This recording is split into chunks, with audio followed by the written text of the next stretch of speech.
Chris Watkin here with Alex Pelosi-Buchanan, who is a very well-known estate agent from Monmouthshire, working for the firm Archer & Co. Alex, thanks for joining me today. Pleasure. You have some very strong opinions on Rightmove Pie Charts. Talk to me.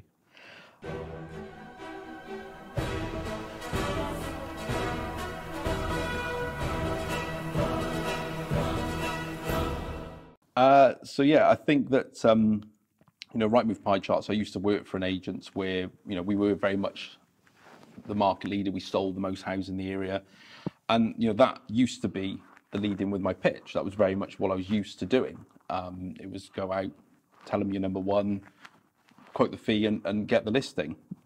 In all fairness, if I was a market share leader in our area still, I'd probably still use it, but I would say I'd use it as part of a bigger presentation. It wouldn't be the lead. It'd be like, well, we sell the most houses, we also achieve the highest prices, and also we've got the most buyers, etc. So I'd probably use it to kind of back up everything else we do.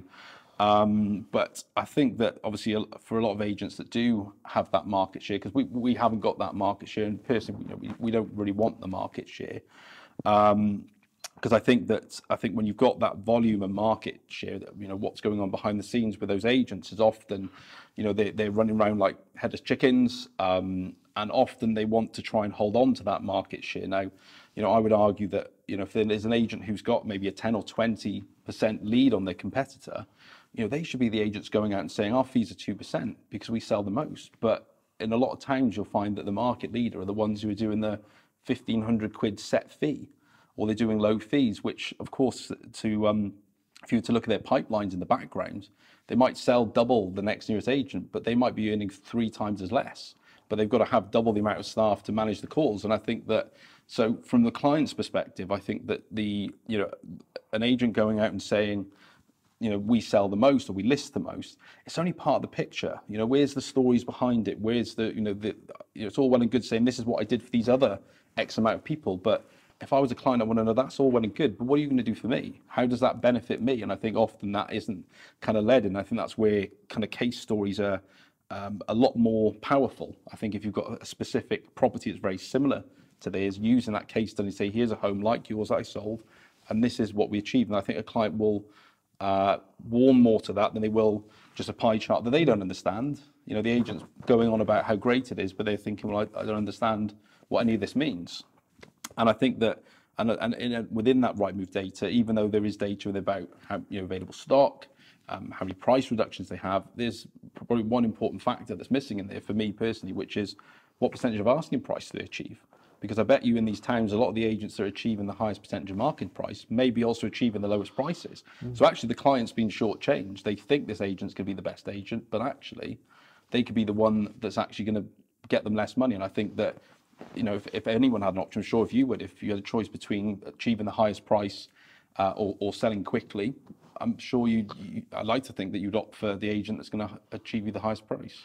Depends what my motivation is. It does. And I think like with anything, look, every agent is, every client, there's going to be an agent for, and you're never going to fit the same one. There are always going to be people who want to pay the lowest fee, and you're never going to be able to convince them otherwise. And that's, I suppose, something, again, every agent has to learn to deal with. But there are lots of other people out there who are, they're looking for someone to hold their hand. And I think sometimes just going out with a pie chart and saying, this is what we do, is it really going to give them what they want? Possibly. But in a lot of cases, I think the client would rather know, what is it you're going to do for me? So how do you do your marketing where it doesn't involve pie charts then?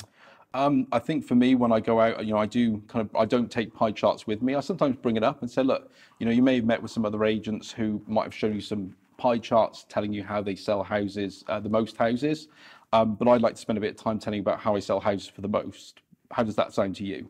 And often they go, yeah, fine. So then that leads into pricing strategy. We've got an entire 11-step plan that we follow.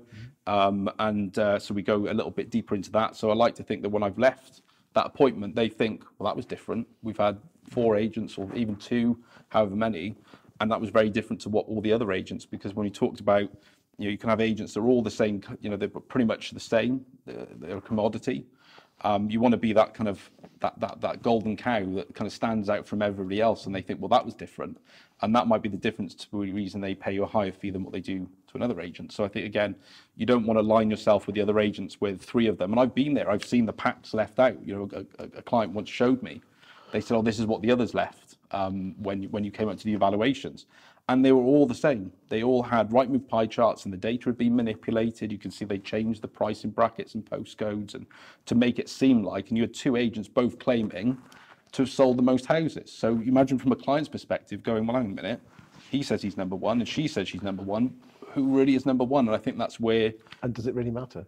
No. And I think, and again, it draws attention to, obviously, you know, a big part of our marketing is it's not all about Rightmove. All these other agents, you know, Rightmove is a big part of what we do, and we don't hate Rightmove. We, you know, at the end of the day, Rightmove gets us a lot of business, so we see it as an investment. But when you've got a lot of other agents that will use it as a big lead in, you don't want to make it all about Rightmove. And I think that for us, you know, it's all about showing this is the basic, but these are the other things that we can be doing to also help sell your house. Well, I couldn't have put it any better myself. Everyone knows my thoughts on pie charts. I know you love a pie chart. Let's leave it at that. Cheers, Chris. Thank you.